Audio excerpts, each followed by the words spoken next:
নমস্কার বন্ধুরা, আমি প্রতিমা। কুকিং উইথ প্রতিমা চ্যানেলে তোমাদের সবাইকে আবারও একবার আন্তরিকভাবে সুস্বাগতম। আশা করি বন্ধুরা তোমরা সবাই ভালো আছো, সুস্থ আছো। আর আমিও তোমাদের মতো ভালো বন্ধু পেয়ে আর বন্ধুদেরকে রেসিপি শেয়ার করে খুব ভালো লাগে। আমিও বেশ ভালো আছি। বন্ধুরা, আজকে যে রেসিপিটা শেয়ার করব সেটা কিন্তু খুবই মজাদার একটা রেসিপি। রেসিপিতে যাওয়ার আগে যে সমস্ত বন্ধুরা আজকে প্রথম আমার পরিবারে এসে আমার এই মজাদার রেসিপিটা দেখছো, তোমরা আমাকে সাপোর্ট করে আমার পাশে থেকো। আমার জানা রেসিপিগুলো তোমাদের ভালো লাগবে। আর নতুন পুরনো সব বন্ধুরা রেসিপিতে লাইক দিও। চলো তাহলে এবার দেখো, আমি একটা বড় জায়গার মধ্যে দিয়ে দিলাম ছোট বাটির মাপে 1 বাটি ভর্তি করে তেল। এবার দিচ্ছি চা চামচের 1 চামচ ভর্তি করে ঘি। এরপর এতে দেবো অল্প একটু বেকিং সোডা, আর দিচ্ছি অল্প পরিমাণে একটু নুন, আর দিচ্ছি দেখো ছোট বাটির 1 বাটি চিনি নিয়েছি। সেই চিনিটা আমি মিক্সার গ্রাইন্ডারের মধ্যে ভরে দিলাম। এবার এটা গুঁড়ো করে নিয়েছি। এই গুঁড়ো চিনিটা এর মধ্যে দিয়ে দেবো। এতে কিন্তু গোটা চিনিটা দিলে হবে না, গুঁড়ো করেই দিতে হবে।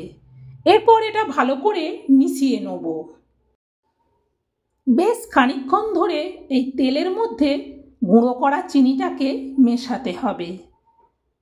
ভুল করেও কিন্তু এতে দানা চিনি দিলে হবে না। কিন্তু এটা হালকা খিদে পেলে বিকেলে এই রেসিপিটা খুবই মজাদার হয়। এটা কিছুটা বিস্কুটের মতো, বানানো কিন্তু খুবই সোজা। এইভাবে যতটা তেল নেব ঠিক ততটাই চিনিও নেব। চিনিটাকে গুঁড়ো করে নিতে হবে। দেখো সুন্দর ফ্যাটানো হয়ে গেছে। এরপর আমি দিয়ে দিচ্ছি যে বাটিতে চিনি নিয়েছিলাম সেই বাটির মাপেই 2 বাটি সাদা আটা। এবার এটাকে ভালো করে মেশাতে হবে। 1 বাটি তেল, 1 বাটি চিনি, সেই বাটিরই মাপে 2 বাটি আটা, আর 1 চামচ ঘি, আর অল্প একটু বেকিং সোডা, পরিমাণ মতো অল্প একটুখানি নুন দিয়ে এটাকে ভালো করে মেশাতে হবে। এরপর আমি এটা চামচটা সরিয়ে নিয়ে এবার হাত দিয়ে এটাকে মাখবো। এতে কিন্তু একটুও জল দেব না। এই বিস্কুটের রেসিপিটা বানানো কিন্তু খুবই সোজা আর খেতে এতটা টেস্ট হয় বন্ধুরা, তোমরা একদিন বানিও, তাহলে বুঝতে পারবে যে দোকানের বিস্কুটের থেকে এইভাবে বাড়িতে যদি বিস্কুট বানিয়ে নেওয়া যায় হালকা খিদের সময়, খুব খুব সুন্দর লাগে, ভীষণ টেস্টি হয়। এইভাবে এটাকে ভালো করে মেখে দেখো সুন্দর করে মেখে নিয়েছি। এরপর এটা ঢাকনা দিয়ে রেখে দেবো প্রায় 5-6 মিনিটের মতো। 5-6 মিনিট বাদে ঢাকনাটা খুলে দেখছি সুন্দরভাবে তেলটা একেবারে আটার সাথে মেখে গেছে। এইবার এটাকে ছোট ছোট সাইজে আমি গোল করে নিচ্ছি প্রথমে হাত দিয়ে। তোমরা যেমন খুশি ডিজাইনের করতে পারো। আমি মোটামুটি একটা গোলের ওপরে ডিজাইন করে নেব। দেখতে একটু বিস্কুটের মতো লাগবে সেই রকম একটু ডিজাইন করে নিচ্ছি। বন্ধুরা, এত সুন্দর একটা রেসিপি শেয়ার করছি তোমাদেরকে, সবাই কিন্তু লাইক দিও। লাইক পেলে রেসিপি শেয়ার করার উৎসাহ বাড়ে। দেখো আমি একটা ছোট্ট খাঁটি নিয়ে এটাকে উপর থেকে একটু ডিজাইনের মতো করে দিচ্ছি। এইভাবে তোমরাও তোমাদের পছন্দ অনুযায়ী ডিজাইনের মতো করে দিও। এটাকে আমি একটা থালার মধ্যে রেখে দিচ্ছি। এরপর আমি আর একটা থালা নিচ্ছি। আমি এখানে পেতলের থালাই ব্যবহার করছি, তোমরা চাইলে স্টিলের থালাও নিতে পারো। সেই থালাতে অল্প একটু তেল দিয়ে দিচ্ছি, জাস্ট অল্প একটুখানি। এরপর আমি একে একে বানিয়ে এর মধ্যেই রেখে দেবো। তোমাদের সাথে কথা বলতে বলতে আমার কিন্তু সবগুলো বানানো হয়ে গেছে। হাতের মাপে আন্দাজে বানাচ্ছি, কেউ একটু ছোট হচ্ছে, কেউ একটু বড় হচ্ছে। এভাবে সবগুলো বানানো হয়ে গেলে পুরোটাই আমি ওই কাঁটিটা দিয়ে একটু ডিজাইন করে দেবো, কারণ আমি তখন সবগুলোতে ডিজাইন করিনি, এখন তাই একটু ডিজাইনের মতো করে দিচ্ছি উপর থেকে। এইভাবে করে দিলে দেখতে একটু ভালো লাগে।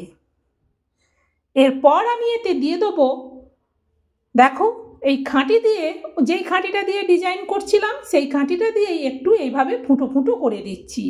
এতে করে নিচ থেকে উপর পর্যন্ত এই বিস্কুটের এটা খুব সুন্দর হবে, তাহলে তাপটা বেশ ভালোভাবেই পাবে। এইভাবে সবগুলোর মধ্যে ফুটো করে দেবো। এরপর আমি অল্প একটু কালো জিরে নিয়েছি, প্রত্যেকটা বিস্কুটের ওপরে আমি দিয়ে দেবো এইভাবে কালো জিরে। তোমরা চাইলে দিতেও পারো, নাও দিতে পারো, তবে কালো জিরেটা দিলে বেশ ভালো লাগে, তাই কালো জিরেটা এইভাবে প্রত্যেকটা বিস্কুটের ওপরে আমি দিয়ে দিচ্ছি। এরপর আমি এতে অল্প অল্প করে সাদা তিল দিয়ে দিচ্ছি।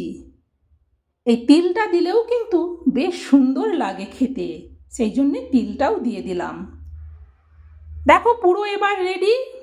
এইবার যেটা করতে হবে সেটা হচ্ছে একটা বড় কড়াই নিয়েছি আমি, তোমরা যে কোনো জায়গা নিতে পারো বড়। দেখতে হবে যাতে যেটাই করে করবো সেটা যেন পুরো ধরে যায়। এইভাবে কড়াইয়ের উপরে থালাটা বসিয়ে দিয়ে উপর থেকে একটু ঢেকে দিলাম। মিনিট 5-6 বাদে আমি ঢাকনাটা একবার খুলে দেখবো যে কীরকমভাবে হচ্ছে। দেখো বন্ধুরা কতটা সুন্দরভাবে হচ্ছে, আমি একটু জাস্ট দেখে নিলাম। এইভাবে মাঝখানে একবার একটু দেখে নিতে হবে যে সব ঠিকঠাক হচ্ছে কিনা। তারপর এটা কিন্তু আবারও একবার ঢেকে দেবো। আবারও প্রায় আমি মিনিট 10 বাদে ঢাকনাটা খুলছি। গ্যাসটা কিন্তু একেবারেই কমিয়ে রাখতে হবে। দেখো মিনিট 10 বাদে দেখছি এবার কিন্তু এটা পুরো হয়ে গেছে, বেশ শক্ত হয়ে গেছে। এরপর এটা পুরো গ্যাসটা অফ করে রেখে দিতে হবে। একেবারে ঠান্ডা হলে তারপর কিন্তু এটা নাবাতে হবে, যতক্ষণ গরম থাকবে ততক্ষণ নাবাবো না। ঠান্ডা হয়ে যাওয়ার পর আমি নিচে নামিয়ে নিয়েছি, সবগুলো বেশ সুন্দর ছেড়ে গেছে। দেখো তলাটাও বেশ কত সুন্দর হয়েছে। এইভাবে যে কোনো একটা বড় জায়গা নেবে, আমার কাছে বেশ কড়াটা দিলেই সুবিধা হয়, তাই আমি কড়ার উপরে থালাটা বসিয়েছি। তোমরা তোমাদের পছন্দ অনুযায়ী জায়গার উপর এইভাবে বসিয়ে দিও। এটা এতটা টেস্টি হয় তোমরা বিশ্বাস করতে পারবে না যে এটা খেতে এতটা ভালো লাগে। হালকা খিদের সময় বিকেলবেলা বাচ্চা থেকে বড় সবাই খুব খুশি হবে এরকম একটা বাড়ির তৈরি বিস্কুট বলো, হালকা খিদে পেলে এরকম একটা নাস্তা বলো, এটা খুব খুব সুন্দর লাগে। আর যেহেতু বাড়ির তৈরি তাই এটা হেলদি তো অবশ্যই। বন্ধুরা এত সুন্দর একটা রেসিপি আমি তোমাদেরকে শেয়ার করলাম, তোমরা এটা তোমাদের আত্মীয় বন্ধুবান্ধবকে শেয়ার করে দিও, যাতে হালকা খিদের সময় বিকেলবেলা সবাই এইরকম মজাদার বিস্কুটের রেসিপি বাড়িতেই বানিয়ে নিতে পারে। আবার পরের রেসিপিতে তোমাদের সাথে দেখা হবে বন্ধুরা। আজকের মতো বিদায়, টাটা।